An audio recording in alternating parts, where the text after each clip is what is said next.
Welcome, everyone, and thank you for joining us for today's NAC at Home program. My name is Nadine Heidinger, and I'm the Director of Communications at the National Arts Club.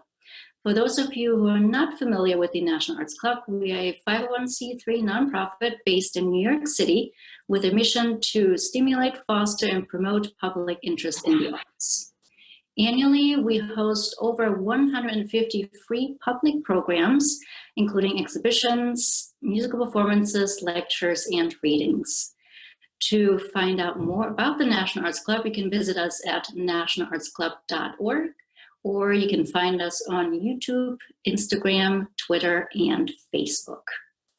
Today, we're joined by, to quote the Washington Post, the New Yorker's preeminent political cartoonist, Barry Blitt, who, by the way, just won the 2020 Pulitzer Prize for his satirical artwork. For today's discussion, Barry will speak with his distinguished colleague, Francoise Mouly, the New Yorker's longtime art editor, about his career and art. Following the conversation and presentation will be a brief Q&A, so please feel free to use the chat function for any questions you might have. Additionally, we would like to extend a very special thank you to Riverhead Books for their help in making this event possible. And we would like to mention that during the program, we will be sharing a link in the chat to purchase a very special deluxe edition of Blitt, the book, that comes in a custom cloth clamshell case and includes an original one-of-a-kind watercolor illustration. And without any further ado, I welcome Barry and Francoise. Enjoy the program. Thank you. That's really wonderful, Nadine. I'm the art editor of The New Yorker. I have been for 27 years. And in most of that years, it's been my pleasure and my privilege to have a conversation with Barry. So what Barry and I wanted to do tonight was give you a taste of like our back and forth. It's always casual and it's often very unexpected, but we chat about many things, but often I learn from him about what's happening in the news and about American culture, and the things that he gets interested in. And Barry is actually, you might be able to hear in my slight accent, not an American, having been born in Montreal, in parler français, Barry, on peut parler français? Je peux parler un petit peu, toi? Français?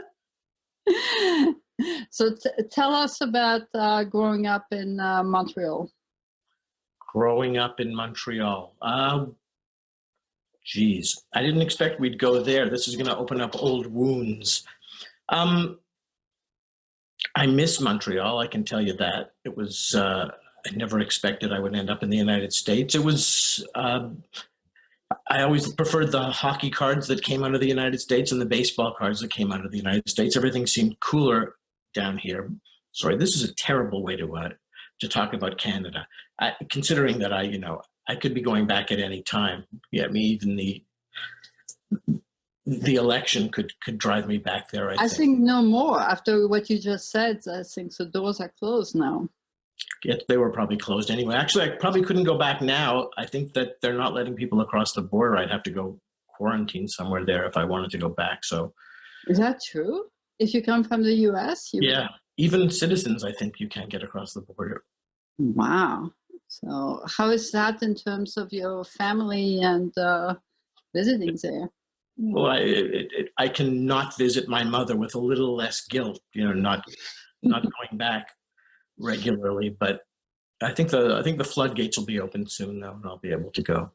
So one thing that we wanted to start with is you as an art student, and I was shocked when I saw this picture, which eventually is hanging in your mother's living room, right?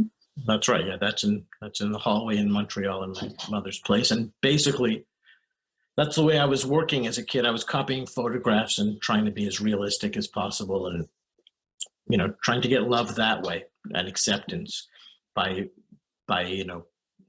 showing some kind of competence or attempted competence at drawing pictures. And even though I was a smart assy kid, I didn't put any of that into the work. I thought that art was, it should be a more serious pursuit. And so I sort of kept it out of my drawing.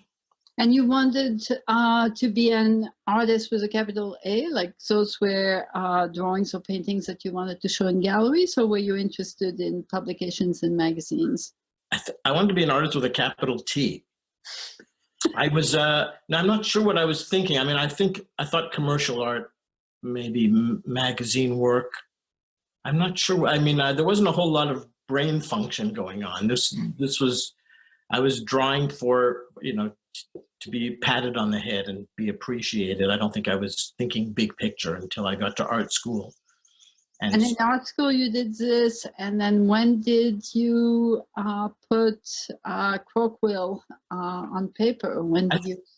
I think this started with, I was exposed to a lot of other artists in art school, one of whom was Alan Kober. I started seeing his work, and I was messing around with a crow quill, and it for some reason, I mean, I don't know why I did this, but it sort of points ahead to drawing Americana in any case. And I was messing around, and it obviously suited my temperament and my personality and my voice better than the rigid, realistic stuff, which I could do without any soul, unfortunately.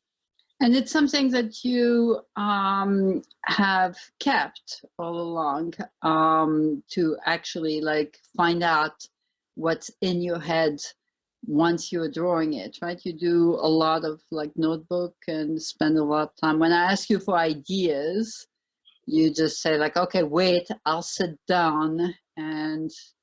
Yeah, but those are just those aren't in crow quill. I mean, in sketchbooks, I'm just using, markers and felt pens and stuff. The drawings are probably better they're certainly less tight and nervous as the stuff we're looking at here. But as far as expressing these kind of ideas, I don't think I could do it with charcoal or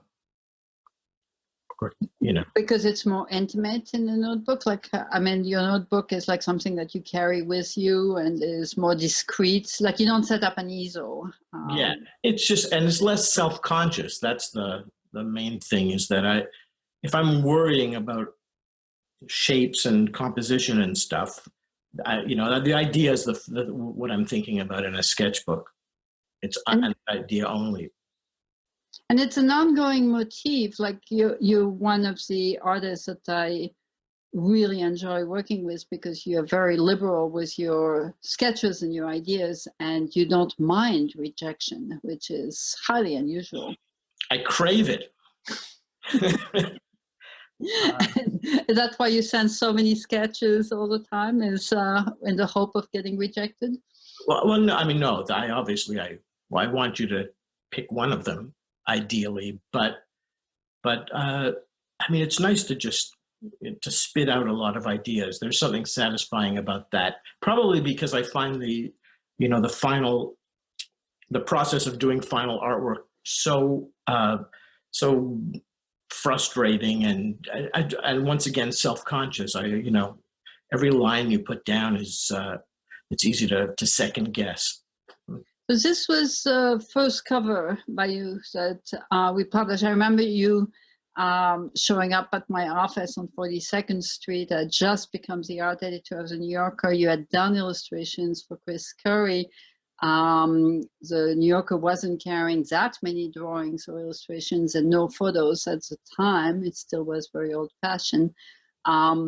And this is in 1994, when law had just been passed that you were no longer allowed to smoke in your office, that you had to go outside. And many, this is a good example of, I think, your rather unique sense of humor. Many artists were proposing sketches the new site at the time, of groups of people outside in front of building entrances and a huge cloud of smoke, exaggerating what you would start seeing on the streets of New York. And this was your version of an image about smoking. And I love the fact that, yes, it's people smoking outdoors, but they're on window ledges, and it captured one of the underlying motivations.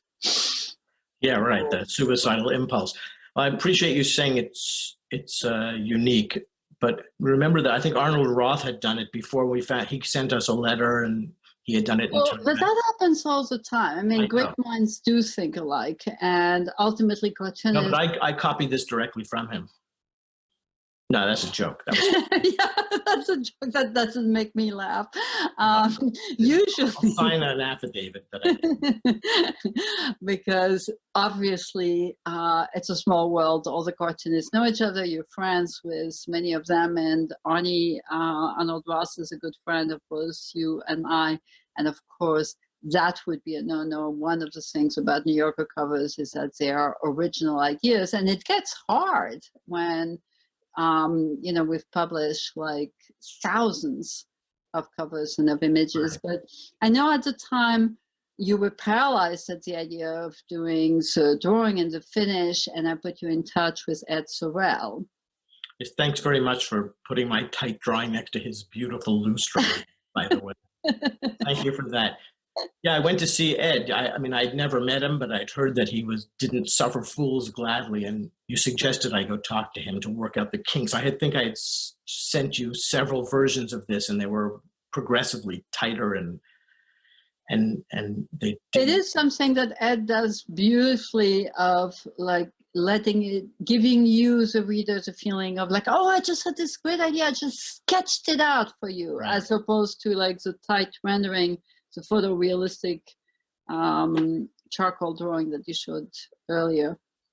Right. So, I mean, he was very, very gracious and invited me over to his house. I'd never met him before. And he said, let me see the drawings that what you're trying to do. And he said, no, you're handling it really, you're wrong. Because I was inventing the buildings, and he showed me how he would do it. It was an amazing afternoon and inspiring, for decades for me. And it's been one of the pleasures of having you do so many covers for The New Yorker, is that you make a lot of other artists jealous and inspired, because you take chances and you go places. And at the time, the mandate was to energize The New Yorker, which had kind of fallen asleep on its laurels, New Yorker of William Shawn. So this cover by Sorel was actually the first issue edited by Tina Brown. And you were encouraged to do covers like this one, called Don't Ask. This is the first time I got into trouble. And that was a response to, in the Bill Clinton era, the Don't Ask, Don't Tell policy of gays in the military were asked to, they were allowed to serve as long as they did not announce themselves or whatever. Announce themselves. And the New York Post ran a piece, it's just one of the example of New Yorker cover of sailors kissing starts another war, nothing less than starting a war. How did that feel to be at the center of controversies? I mean, there have been some subsequent controversies that were. This was, I think this was before email. Was there email in 1996? No, not. Most of the readers' comment came as letters. That my assistant would like photocopy and then would hand you like stacks of those letters. But thankfully, I mean, it's a lot harsher to deal with when it's immediate and on the internet.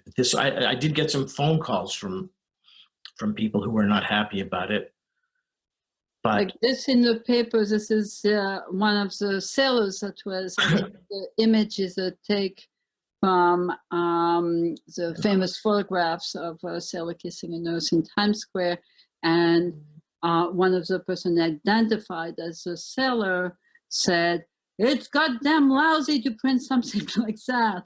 During our time, we didn't go along with that. Today, maybe they do, but that photo belongs to World War II. They ought to keep the gays the hell out of there." I'm sure I felt bad reading that. I mean, I feel bad every time I do a drawing. So it's no, you get used to it, but that's an awfully long time ago. So yeah, and I think at that time it was important to, that was a mandate under Tina Brown. That's what she wanted to do. She wanted the covers and the magazine to be the talk of the town and to provoke discussion and dialogue. And obviously the dialogue has evolved. I don't think that that quote would be echoed nowadays, like 20 something years later, 24 whatever years later. So it's important to have this conversation, and often the covers can catalyze these conversations. You also were very interested in making classic New Yorker covers, like here's one about doormen and here's one about like exercising in the park. This is an image that you did that echoed many other New Yorker covers about commuters. And as a matter of fact, this image resurfaced during the quarantine recently. yes, So much so that I asked you if you could do something that I'd seen somebody do on social media, which is to pose yourself. yeah. Thanks for humiliating me with this, by the way. I'm glad the photo found a home and people can see it. I think you had told me that they were going to have a lot of people pose like this, but I think it was this. Well, yes, it's it's one of the things about publishing and social media. It's like it's a conversation off on the side. So, on the website we didn't do anything, but in social media we actually showed you at home doing your commuting, like while reading a mock-up of an issue. Right. In my bathroom. And the kind of prompts that we have in our back and forth when we talk about what can be the theme or what can be the starting point for a cover is usually the calendar or special issues. This was your contribution for a special fiction issue. Do you have a relationship with writers at the magazine, journalists, or mostly with other artists? Mostly with other artists. I'm trying to think if there's anyone I talk to almost nobody, to be honest. Yeah, I think for you, social distancing is a way of life, so it's not a new. It is, and my profession, certainly, and probably writers too, I'd imagine, although they have to research things and maybe go out, but. And you don't have to go out. I don't, and I haven't spoken out loud. I don't know if you can tell, but it's probably been days. What my voice sounded like. Well, let me ask Angie about this. You communicate by sign with her? So here's a couple of examples of drawings of which you labeled as political drawings in our conversation, but is there a difference for you, whether it's like a commuter or whether it's a political figure? Well, I mean, when we were looking at those other, like New York, the doorman and the commuter, I was living in New York City, and I would get my ideas then by walking around town with a notebook, just making myself laugh and looking at stuff. Taxis and everything peculiar to New York, but at a certain, and I was also at the same time doing a lot of pop culture stuff, which sort of turned to politics.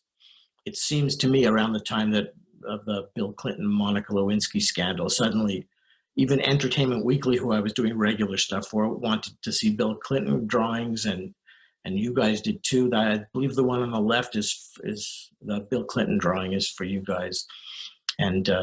The New Yorker, I mean. And yes, we had certainly turned the page. I mean, from outrage in the press and among our longtime readers that we dared tackle topics like OJ to actually seeking reaction to current events. This is a cover that we run the week that the Katrina hurricane flooded New Orleans. And we don't always respond to news events. We don't do every tsunami and every death of a major celebrity, but this one actually lasted so that the week after this was your image. Can you, do you remember like having to think this through? Because this was happening as you were responding there. Like it's almost like you were doing it as the water was coming up in the White House. Yeah, that might have been one of the first things you had me do it with hours to spare. That was an all-nighter, I remember, which, you know, however old I was then, you know, 50 or whatever, 45, they're not easy to do anymore. But that's besides the point. Yeah, that was. You know, it's a good take on the Oval Office, because as a cartoonist, it's well done. You know, you immediately, even though the floor is flooded, and then you have 1, 2, 3, 4, 5 very recognizable caricatures, and they're all talking to each other and have expressions. It's not easy to make people recognizable and also gives them specific expressions. It's like 2 sets of signs. So that is like a fantastically like apt response, because it was luck. I mean, it was last minute craziness, you know, that sometimes it becomes hit or miss at that point. I remember this was the first one I got like a lot of, I guess, like a ton of positive email that just totally shocked me, you know, that not because it was positive, just the amount of it, just that, you know, it really, it's a wonderful feeling to do a New Yorker cover and to get feedback like that, even bad feedback sometimes, to feel you're part of a conversation, or to feel that people are seeing it and that it's being seen and thought about. Yeah, absolutely. It is such a privilege to have such a literate and engaged audience that responds and interacts with the magazine. You also did for years, right? Illustrator Frank Rich column for the New York Times. I did, yeah. That was a really great gig, I have to say. I mean, working with Frank, and I would often get his essays at the last minute as well. This is obviously someone's whitewashing Guernica, but I can't remember what the story was about. Something about. So, and you've told me that he was often so late on his deadlines that you didn't even have time to read. The column was not even handed in. You already were starting on your drawing, so he would give you the topic, and the 2 drawings would be parallel comments on. I probably told you that to get more time out of you for something. But there were times when I didn't know what it was about, and you'd have to sort of fumble around. So talk about love and the love of your readers. Well, this is something that I feel like we war buddies, that we lived through together.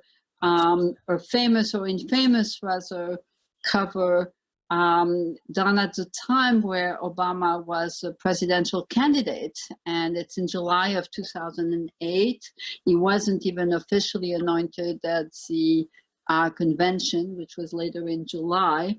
The New Yorker was running a profile of him, and the editor, David Remnick, had asked me if I could talk to various artists about a portrait of Obama. And when I talked to you, you had this idea. And this had to do with you listening to a lot of Rush Limbaugh? Yeah, I'm afraid that I'm a glutton for certain kinds of punishment, and I still go to a lot of I go to websites from all over the spectrum. And when I got to the United States, it was right around the time when Rush Limbaugh's career started, and I'd never heard anything like it. And I was so I was informed by that stuff, or misinformed by that stuff. But there was, obviously it was really building to a fevered crescendo at the time when Obama seemed to be gaining traction as a candidate, and they were saying all this stuff about him and it seemed like a funny joke to put everything in one picture. And I all think the innuendos, all the right, the terrorist fist jab and the kill Whitey. I think that someone attributed to Michelle. Of course, she didn't say that, but there was a lot of stuff being, there was a lot of fear on that part of the political. and burning an American flag in the chimney, and a portrait of Osama bin Laden, who hadn't been found yet, hanging on the wall of the White House. I mean, it's got a response, but lo and behold, this was a photo of Jon Stewart and Stephen Colbert that appeared as a cover of Entertainment Weekly at the end of the year, and the New York Times mentioned your cover as one of the most influential images of the year. And I do believe that it was helpful in terms of provoking a conversation and a discussion, which ultimately was a good airing of all of those innuendos that they needed to be brought to light. Moving on, this image ended up on the cover of a book that I published in 2012 about the sketches and the unpublished drawings at the New Yorker, because it was about a visit of the Pope to New York City. It was actually the second time you were doing a cover about this. And you had submitted a sketch, David Wending had approved it. We were ready to run it. You did a finish. And then David was traveling and said, I said, look, the finish came in, and he said, oh, just show it to so-and-so other editors. And then when I went around, it's the only time really that I was going around asking other people, other than David, what they thought. And I saw all those editors talking themselves out of a joke by saying oh, but what does a Pope have to do with Marilyn Monroe? And why is there a patch on his stocking? And it's so easy to talk one's way out of a joke. Yeah, I mean, that's a good point, is that it's not, I mean, how hard is it to think of a joke? It's actually not hard. I mean, but you have to be lucky, I think. I mean, there's no formula that I know of, but they come or they don't. But it's the kind of thing with too much observation, it can fall apart if you try, or too much analysis. And also you have to be fearless. Yeah, or you could also be a coward and just send it out. And I mean, it's perfect for me to, I'm out here in the middle of nowhere, and I'm not likely to be threatened physically. I like this joke. This joke about terrorists on airplanes. So you have to in order to pull this one off. I know that when you send me things, sometime you have tried to show me the polite version of things. You tried this with the Diet Coke and Mentos on an airplane. You tried it with kids, and you tried it with businessmen. Right. But the only really funny version is if you put Diet Coke and Mentos, which was a fad of YouTube videos back in those days, together with the genuine fear of terrorism and traveling. And if anyone doesn't know, I think I had a 7-year-old. My son was 7-year-old at the time, and that was something we used to go do, is drop Mentos into Diet Coke, and it explodes in sort of a comic, frothy manner. So moving on, I wanted to cut this slide out, but you had a point to make about it. Yeah, I don't even have to make it. But it's obviously Chris Christie, futzing around on is it the George Washington Bridge? Yes, it's the George Washington Bridge. Every one of your covers gets checked by all the checkers for accuracy. But what I didn't realize, I learned to drive a car late, and I'm not automotively inclined, and I didn't realize I just used some Google images for the traffic, and I had drawn a Citroën car amongst, and I got a lot of reaction and emails and letters from Citroën owners and Citroën bloggers who wanted to make me their leader. They thought this was some kind of secret thumbs up to them or some shout out to them, and it was very important to a lot of people, to a lot of Citroën inclined people. Anyway. And did you get any letters about this one? This was the first time that Trump announced his candidacy in the summer of 2015. Right. And at the time, it was just a joke that he would even enter into the pool of candidates. Right. Yeah, I don't think anyone took him so seriously, and certainly things weren't so polarized as they are now, that I don't think a lot of feelings were hurt with this one. I think just seen as funny.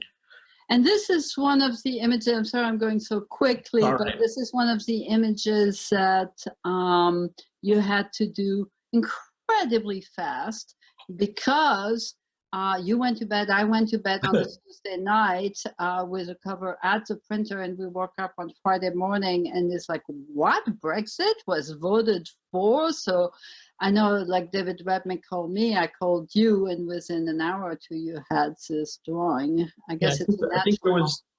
I think there was like an email that went out to actually the several cover artists, or I could have that wrong, but I remember that somewhere between coffee and oatmeal, I scribbled a couple of things and sent them to you. And yeah, this happened this is probably the quickest we've ever done one. I think it was 2 or 3 hours from yet.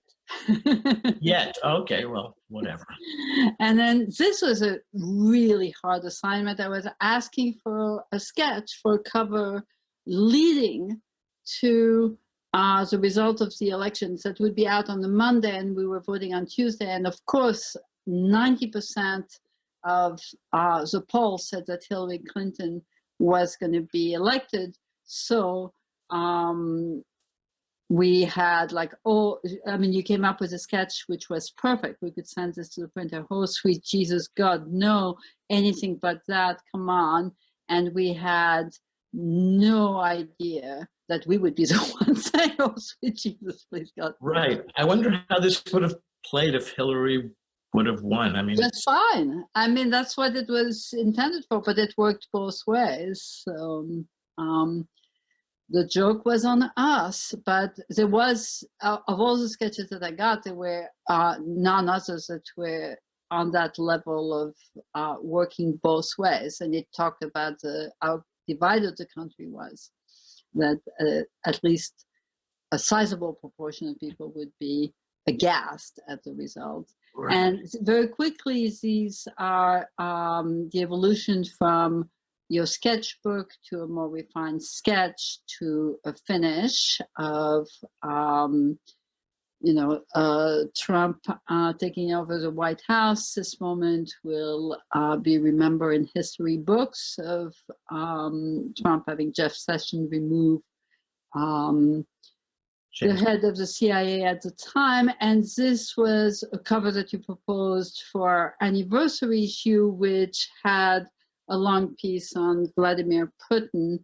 And lo and behold, one of the things that we were able to do there is actually put the New Yorker in Cyrillic lettering. And we had to argue this with the Postmaster General because magazines, we mail over 1 million copies of the New Yorker every week, and magazines have to have their logo recognizable.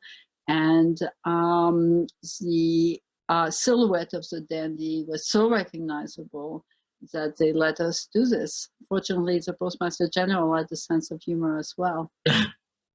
So this was your response to the kids being detained. And this is also, I think, a nice way to show how you had a very unique response to the election of a more diverse set of candidates in the fall of 2018. This was a great cover at the time of the redacted Mueller report, and then this was the beginning of the indictment. You had a version about who was it that was being thrown off the pier? I think it was Biden being thrown off the pier. Oh, right. Yeah, and then actually, this is a kind of back and forth that we can have, like takes a longer view of things. And I'm glad we did, because ultimately it was about America and not just a political opponent. This is a this is a timeless image that we could run every week and would still make me laugh.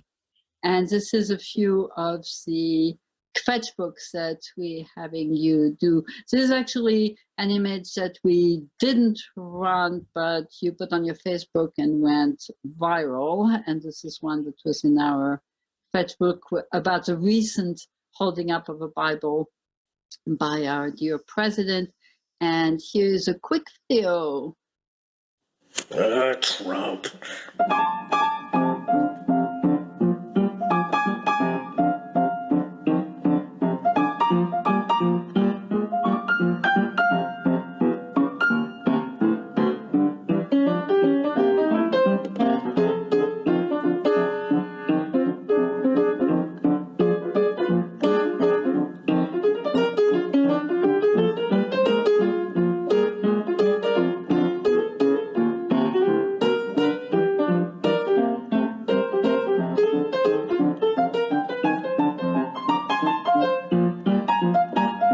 Trump, Rex Tillerson.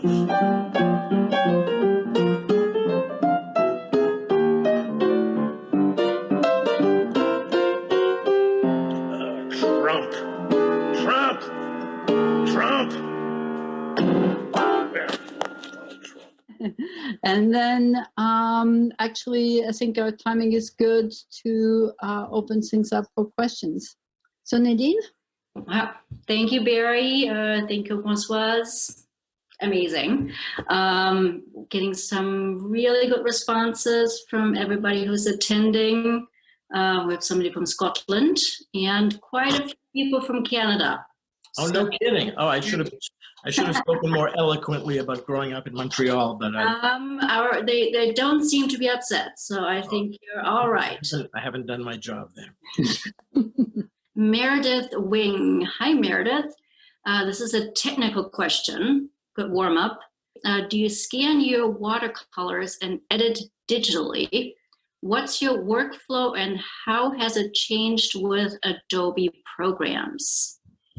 Wow, I understand maybe a sixth of that question.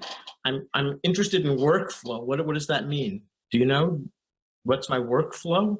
Do you just draw and then scan and touch it up? Or yeah. I don't really know how to. I mean, sometimes I'll get help when I send it into the New Yorker, and they'll help me out and make my tame colors a little bit brighter and stuff like that. But generally, I'm just pen and watercolor and then scanning it and sometimes making the colors a tiny bit more intense, saturating them a little bit. But it's best when I'm advised to just send raw scans without any messing around with them, and I let the pros take care of that. We're very grateful, my colleagues and I, that Barry is still one of the artists who puts pen to paper, because you get, it's funnier, you get more of a sense of the hand of the artist. And while there are artists who are fluent with drawing on a tablet, coloring and retouching, it's a different form of expression, and Barry's is still very much, he just won a Pulitzer Prize. He's still very much related to the artist as reporter to the Daumiers and to the Thomas Nast and to the Pat Oliphants. That's my only relation to them. All right, here's a question from Rose. What type of cover gives you the most pleasure to work on? What type of cover? I got this thing about jokes, and a good joke, something that's really funny that will elicit a laugh, to me is, that's my favorite thing. I mean, it's nice to make a point if you can. I mean, I hate to admit it, but I think that getting a big laugh is my instinct. That's what I'm going after, honestly. And then, if you can make the hands look like like their hands, that helps. Make a composition that's not doesn't give you a headache to look at. Also, our Canadian guests confirmed that they're not upset with you. Oh, good. Well, that's just the vocal minority. Here's another question along the lines of workflow. Do you have any method to generate the ideas, or do you just draw? Any method to generate the ideas? Yeah, just to draw. I mean, they say that I mean, I don't want to expound on creativity. I don't know. It helps to get away from it. If ideas aren't coming, it's really good to not, put your book aside and think about other things and step away from it. That's really the only advice I can give. The only, anything relating to a formula is to if it's not happening, don't force it. And to just keep a book around all the time so you have access to it. Yeah, makes sense. This is a question from Deb. Do you paint in mediums other than watercolors, acrylics, oil, and any interest in sculpture?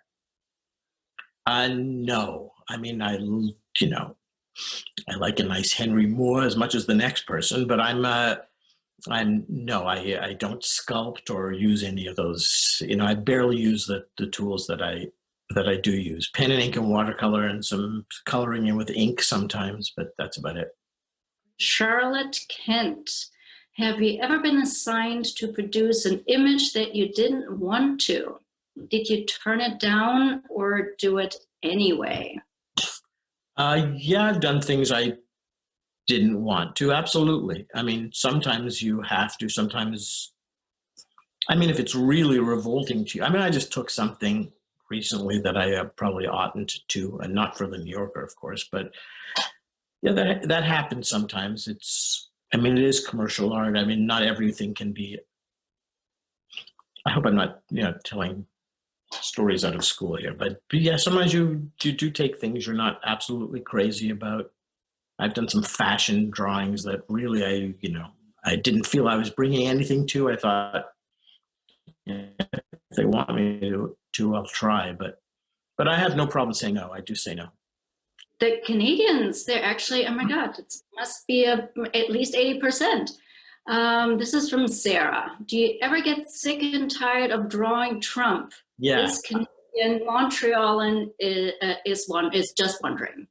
Yeah, no, I have a harder and harder time drawing Donald Trump.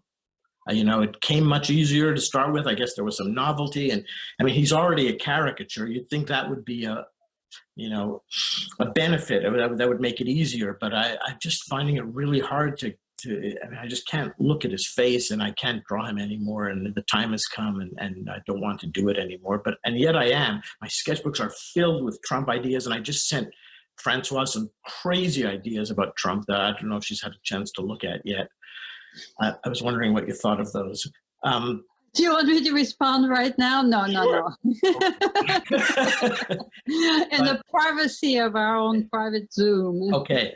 I find Trump really hard to draw, and it's not fun anymore. And I mean, even the people around him, Stephen Miller, I mean, who wants to draw that? It's just very unpleasant. It's an unpleasant time, I think, for caricaturists. Yeah. This might be a question for both Barry and Francoise from Weberson. How long does it normally take to plan each cover?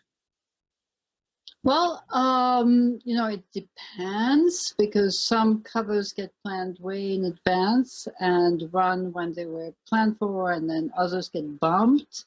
With Barry, he tends to work quickly. And actually, one of the questions is do you work better when there is less time, when you have time pressure on you? Right. You seem to think, sometimes you give me less time than there is, I think. Yes. Because if I give you more time, then you send me more versions. Right. But I sent some a little sadistic. There's just something in the way when you're sending a courier to get it on, and there's going to be no sleep before I can do it. I can tell that you relish that a little bit. Well, it's getting something. Oh, okay. No, I just thought that you liked that I was uncomfortable. You found it funny. No, not so much. But I do think that there is something exciting. I agree with you that like the less Trumps, the better. But there is something exhilarating about being able to respond to things as they are developing. Like, for example,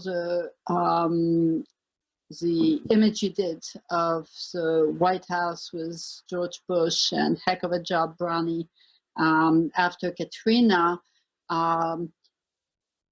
The fact that that image came out like as it was happening helps, respond to one's understanding of the event. And if it was done 3 months later, looking back on it, it wouldn't be quite as, you wouldn't have the same explosion of laughter that you do Right. when you are yourself as a reader or as an art director trying to like know how you feel, and then you see these drawings that is like, oh, an escape valve to all your emotions. So I think there's a connection between fast turnaround and an emotional impact of a drawing. Right. Yeah. The way it lands is a big part of it.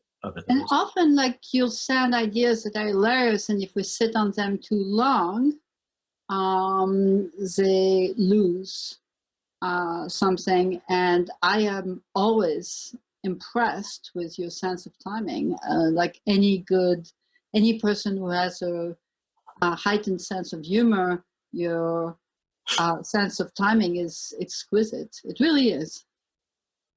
As is yours.